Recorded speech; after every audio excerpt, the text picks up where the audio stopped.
Preguntas que todos se hacen. Bueno, y continuamos con preguntas que todos se hacen. Un temazo el día de hoy, que es el amor. De verdad que se están rompiendo paradigmas. Sí, así porque es. uno piensa en el amor muchas cosas que no son. Por eso tal vez cuando pensaba en estas preguntas decía, ¿qué no será más bien amor? Juan Carlos, quiero que desarrollemos más la palabra amor y más cómo llegar a ese ser. Tú ahorita explicabas algo sobre el entender, que realmente también es revelador, porque uno siempre, bueno, sí, a ver qué está diciendo, a ver cómo lo entiendo, pero es lo que yo entiendo realmente, no lo que tú me quieres decir. Y además como reducido al entender del oír. Entender es ver más allá, en la profundidad, en la dimensión que no se ve. Eso es entender. Wow, eso está tremendo. Entonces cuando vas más allá, entonces fíjate que para poder comprender todos estos temas debemos partir de algo que es esencial, y es que el amor tiene una naturaleza, una esencia. El amor es realmente lo que abre la espiritualidad del ser humano. O sea, el amor es una realidad espiritual, ¿ves? En el ser humano. Y está hecho para que el ser humano pueda vivir la espiritualidad. Pero entonces mucha gente tiene la noción de que espiritualidad quiere decir el más allá. Sí. Y aunque si bien contempla el más allá, es esencial entender que el amor es para el más acá.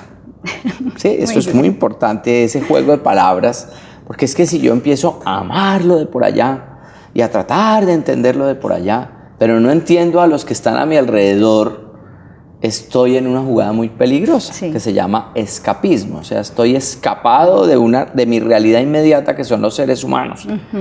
¿Ves? Entonces, más bien la propuesta es como al revés. En la medida en que tú entiendes esta realidad humana, esta dimensión de la humanidad, podrás entender la otra realidad, que es la espiritual. Eso es muy lindo, porque entonces ahí viene el juego al revés. Lo de allá iluminará lo de acá.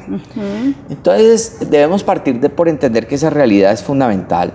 Debemos entender otro concepto que es básico, y que a veces quizás no lo captamos mucho, pero es que los seres humanos somos personas. Fíjate que eso lo dije por allá como en el primer segmento. Sí. Pero persona no es cualquier cosa, ¿no? Primero, la dimensión de persona es una dimensión antigua en la historia del ser humano. Se ha trabajado por psicólogos, filósofos, pensadores. Todo el tiempo. Pero digamos que desde el siglo XX para acá podemos tener una noción muy diferente de lo que es persona, porque nos hemos metido de lleno en comprender que el ser humano es un proyecto. Entonces la palabra proyecto es importante, porque proyecto quiere decir que siempre estamos en edificación, en construcción, siempre. Casi que deberíamos llevar un letrero que dice obra en edificación, obra en construcción, y casi que le advierto, porque quizás yo pasé por ahí, le quiero advertir a los televidentes que a veces creemos que somos obras concluidas. No es cierto, estamos todos en construcción. Algunos vamos inclusive solamente en las bases, y otros ya han llegado al primero, segundo y tercer piso, pero ahí vamos trabajando nuestra propia vida. Entonces, persona es una obra en construcción, ¿cierto? Es un proyecto. Pero además, el ser humano tiene una noción interesantísima, y es que el único al que posee es a sí mismo. Yo soy dueño de mí mismo. Eso es, digamos, la definición de persona. Dueño de sí mismo. Soy dueño, me gobierno a mí mismo. Perfecto. Me domino, porque la palabra no nos gusta mucho, pero es que es una palabra que toca usarla. Las palabras antiguas toca volverlas a traer. Gobierno quiere decir dominus, dueño de sí. Y entonces vamos entendiendo que yo soy dueño de mí, pero no puedo ser dueño del otro. Muy bien. Porque pretender adueñarme del otro, fíjate, cuando la esclavitud era un tema considerado normal, en las guerras, por ejemplo, se combatía contra otros pueblos y se tomaban esclavos a los vencidos. ¿Qué era lo que significaba esa esclavitud? Que esa persona ahora no era persona, sino un objeto. Pero lo que es peor es que el que esclaviza, ¿cierto?, ve el mundo lleno de objetos, de seres humanos objetos, porque él también es un poseedor de objetos, es un objeto. Entonces la cosificación, que es el fenómeno al que me estoy refiriendo, es terrible. Eso es lo que permite hoy entender, por ejemplo, por qué es posible matar personas, porque tú cosificaste el mundo. Eso es lo que te permite entender por qué el abuso hacia otros seres humanos, porque yo estoy viendo como cosa, como objeto al otro, pero porque yo soy una misma, he sido tratado, he crecido en esas condiciones. Entonces yo estoy devolviendo lo que me han dado. ¿Ves? Entonces se niega el nivel de persona, que es esa dimensión de ser un proyecto en construcción, de ser dueño de sí mismo, de ser responsable de lo que yo pongo en mí mismo. Y responsable significa que a veces habrá cosas que yo no ponga, con las cuales rechazaré. Y al negar esa dimensión, el ser humano empieza a ser una cosa, sin ninguna diferencia con un animal o con un objeto o con una idea. Bueno, Juan Carlos, ahí me queda una pregunta. Cosificación. Entonces, muchas personas tal vez hasta ahora se estarán dando cuenta de que de pronto han sido tratados así y que están tratando a los otros así. Claro. Pero de pronto con lo que tú estás diciendo, de pronto están revelando, Dios mío, yo no sabía eso y eso me puede estar pasando a mí. Sí. ¿Qué podemos hacer ahí? ¿Qué les podemos decir a esas personas que sienten como lo que te estoy preguntando? Claro que sí. Entonces, ya un buen avance es reconocer eso. O sea, reconocer que yo, por ejemplo, trato a los demás como cosas. Es decir, fácilmente, ¿qué significa tratar a los demás como cosas? Cuando yo pretendo que lo poseo, que yo soy dueño de mis hijos, por ejemplo. O que soy dueño de mi cónyuge.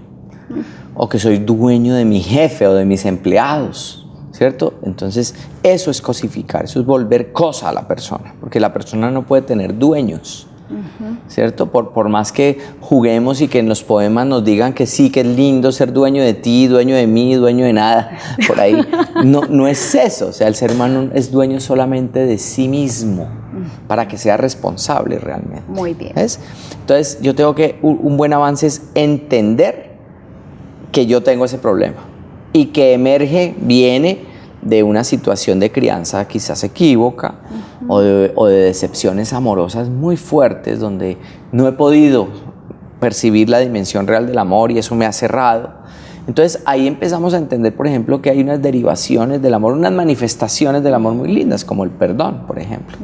Entonces tendrás que perdonar a otros, perdonarte a ti, perdón por esto que voy a decir, perdonar a Dios, para que puedas avanzar en la vida y comprender y entender que realmente fueron personas que a su vez también de pronto venían de situaciones muy similares. Entonces la mayor parte, yo diría que todos los males del ser humano vienen por una carencia profunda de amor, por un sentido equívoco del amor.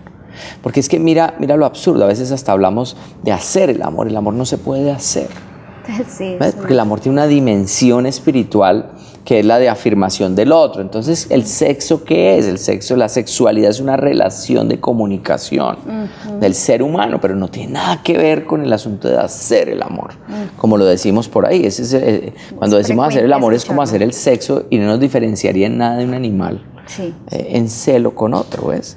Entonces, por eso es tan importante entender que para salir de esos paradigmas, como dijiste ahora, de esas barreras mentales, pero sobre todo espirituales, yo tengo que recuperar la dimensión espiritual del amor.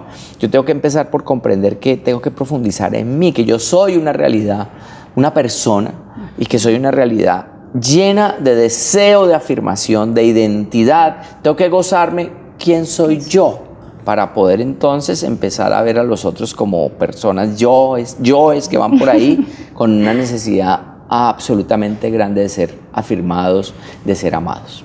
Bueno, Juan Carlos, esto está muy interesante y realmente sí, qué bueno saber sobre el verdadero amor. Yo creo que vamos a seguir hablando más y como hondando, porque nos has dado unas cosas maravillosas, pero muy profundas. Yo pienso que ahorita vamos a hacerlo más práctico para que las personas tengan herramientas y realmente tengan como esas claves para empezar a hacer cambios en su vida y para empezar a demostrar el verdadero amor.